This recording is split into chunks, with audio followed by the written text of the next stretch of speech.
Welcome back to the hottest marriage show in the suburbs of Lansing. It is I, John D. N. aka In Too Much Podcast. Rescripting the culture one conversation at a time. Good morning, my love. Good morning. How are you? I'm fine. How are you? I'm well, thank you. How was the week? The week was eventful. Like the end of it was like a roller coaster. What about for you?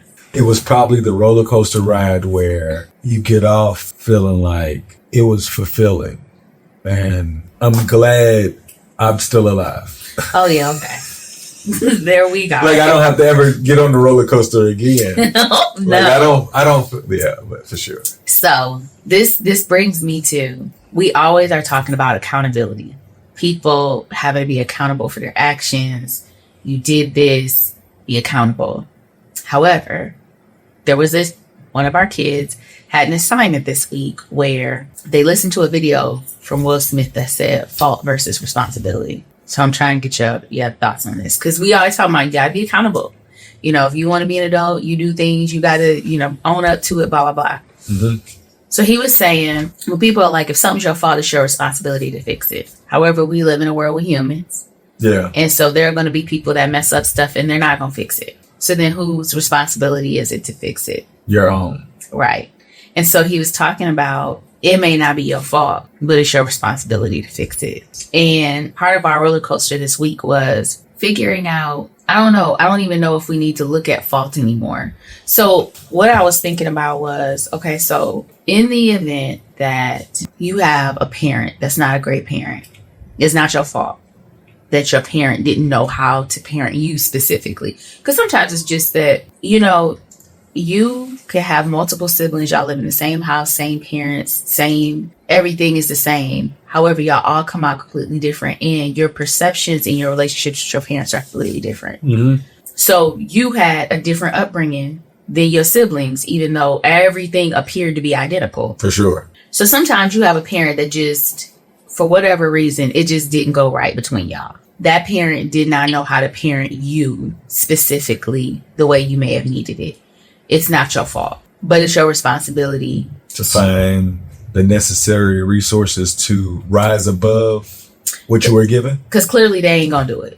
For sure. Like they can't do it. And that's what I believe life is about. And I feel like what you just said as far as it's your responsibility to be like, you can't let your childhood prevent you from moving forward. Because whatever your parents gave you was pretty much that's all they could give you. Because if they could have given you more, they would have done that. So at what point in your life where you got to be like, okay, enough is enough. I am going to be more responsible in my decision making. Or is there an age or something? Because of course, living in the United States, 18 says you're supposed to know right from wrong and you're going to be held accountable. But maturity wise, biology says. Yes. What does that look like to you?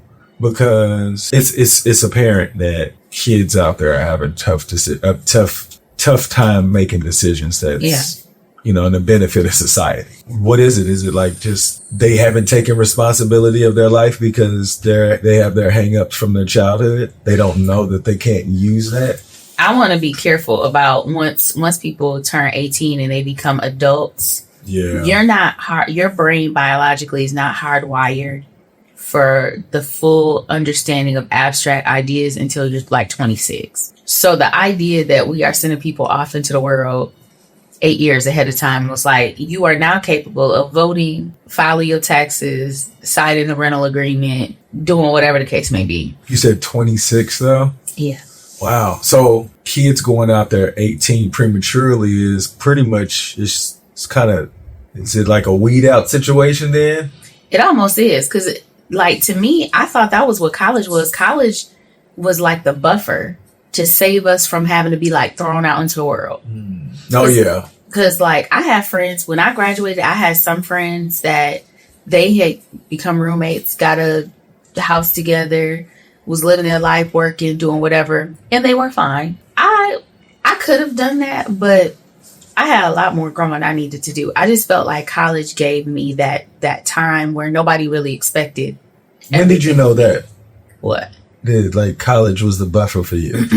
Did you know at that point that you were, to me, I thought college was the growing part. I thought that was like, it wasn't a buffer for me. It was like me going out there by myself. I do have a roommate and all, but I'm like, I have a little more protection because the dorms have food or whatnot. But to me, it was me learning socially how to interact with people so close without adults saying, go to sleep at whatever. Well, it was different. It was different for me, though, because I stayed home. So my environment didn't change at all. My mom worked at the university, so I rode to campus with her every morning that I had classes. I rode home with her at the end of the day. And since I was riding to and from with her, like I studied on campus. So I got all of my stuff done then, and then I would work afterwards. So did you think it was a buffer during that time? Or when you got older, you was like, why didn't I do that? I wasn't ready. I just wanted to do it that way. I knew it was a buffer when I was getting ready for grad school and I had to move out of the city on my own. And I was like, I looked at these apartments. I said, first of all, I don't know who told me I thought I was supposed to have a luxury apartment. But where I found my apartment, across the street were these really nice apartments. They were so nice. Golf side. Really Look at you in this. We're going to believe that verse. That, oh, yeah. Please. They were really nice apartments across from I don't even know if that was the name. But anyway, we ended up, my mom went with me to go look for apartments. So across from these really nice luxury apartments was this regular schmegler apartment complex. I thought it was pretty good. It's crazy. I know. So we go in there. It was fine. It just wasn't the luxury spot across the way. Why did you think you were supposed to have that? I don't know. Because part of me, just like when you thought you were going to college and you were going to come out with a degree and make 100,000. You was in grad school though. I don't know. But hey, when we started running down the rent, I was like, this rent look different. I don't even swim. Do I need a pool? No. I don't even need a pool. So and so when I got in there, my mom really was like, no, you need to go here. This is where you need to be. And I was like, I don't want to $536 a month. I want $777 over here. I want to but I didn't want to pay that. But I knew then, and then when we moved in, we dropped off my stuff. It wasn't furnished yet. We just dropped off stuff I had. And my mom turned around. She was like, all right then. I was like, all right. So we walked out the door and I locked the door. She said, what you doing? I said, I'm coming back with you. She was like, we're coming back to the house. What? It ain't time for me to have to be here yet. But once I set up in the apartment, I was like, okay, it's cool. It's cool. But I realized then. And that's 45 minutes away now. Just what you know. Yeah. And I got right back in the car and followed her 45 minutes back home. But it was like, I realized once I settled there and I was like comfortable, I really liked my apartment. I was like, okay. And I was like, I really thought I was about to be across the street paying $800. For what, Kanika? And then... just aged the heck out of you because people was like, what kind of apartment was that cheap? Hey, it did age me, but I mean, So, but it's crazy because, yeah, I really did feel like that.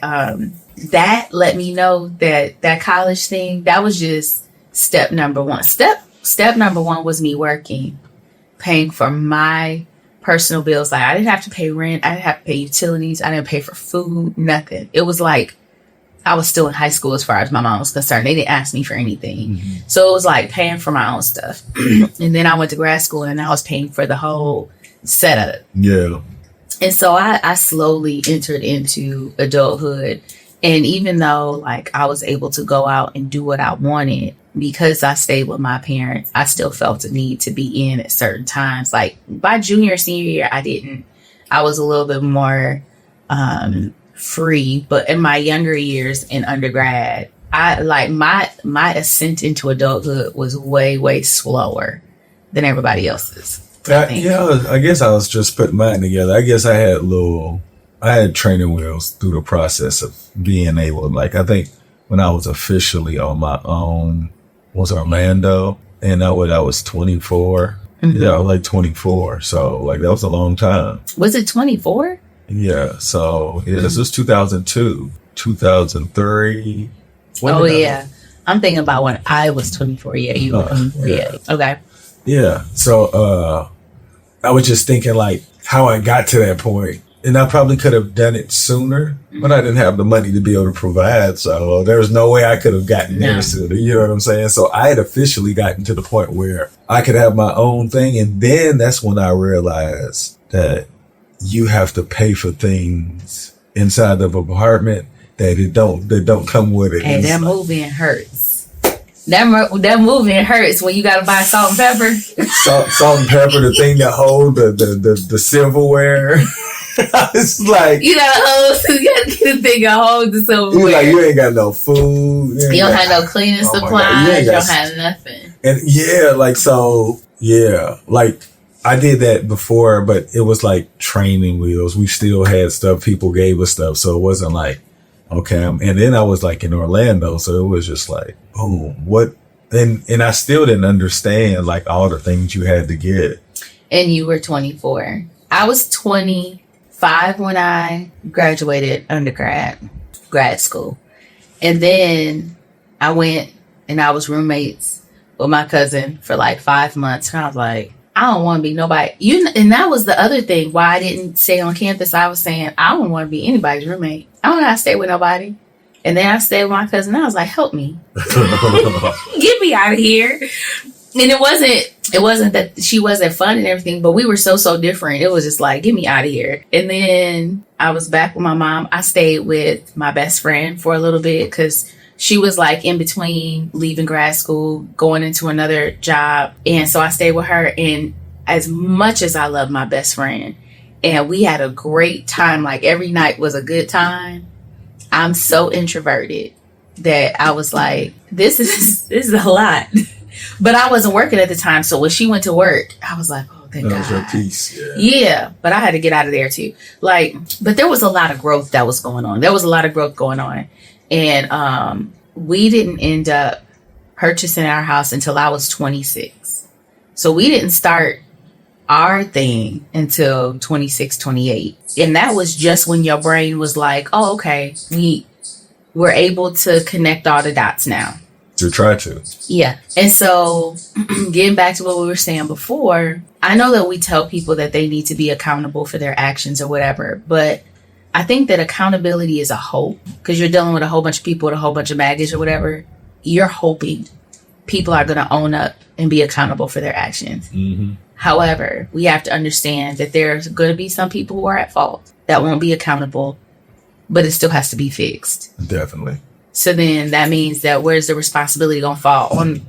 Possibly on you because it's going to be something that you want. Yeah. So like I was laughing because earlier today, we were talking about friends having kids. The kids are aging out and they're like, child support is done. And we were talking, and I remember John used to be like, I can't wait until these kids are grown and out of the house. And I was trying to figure out why. Like, why are you rushing our kids out the door? And it's because it's like, it's our shared thing. Like, it's not like money is flying out of our hand going, you know what I'm saying? But I didn't understand how to live life at that time. Yeah. And he said, and this is just a conversation leading back to what we were talking about. He said, well, I was trying to get to the point where it was just going to be me and you. I said, you didn't even like me. He was like, I know. And then I backtracked and I was like, no, because it didn't process it when she said. No, but then there was a point in time in our marriage where he sat down with me. He told me, he said, if I knew I would have married you and this is the person I was marrying, I would have never married you. And in my head, see, I was still used to, I was just coming out of the walking on eggshells thing. I was like a younger, I was young when I met John. I was 20. So I grew up with him. So, when John was like high energy, I made sure I was low energy. Like I found wherever he was, I was the other flow. And I was breaking out of that. And he was like, I don't like you. Well, I think so. I guess I didn't allow her to be her because I was so overpowering. I get it. Yeah, he wasn't trying to silence me. He was just being him. Yeah. And then I caution women on doing this. I was like meeting wherever he was and I was fitting in the grooves and I shouldn't have done that.